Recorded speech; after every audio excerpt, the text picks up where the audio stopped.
সারু দিবাকে কি বললো যেটা শুনে দিবা কাঁদতে লাগলো।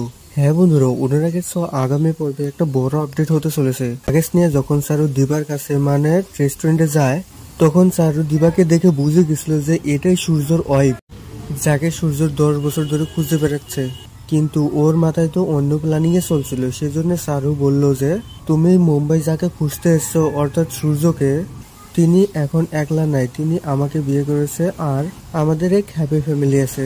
তখন দিবা বলে ওটা তোমার সঙ্গে কার ফটো, ওটা আমার সোনা মানে কি?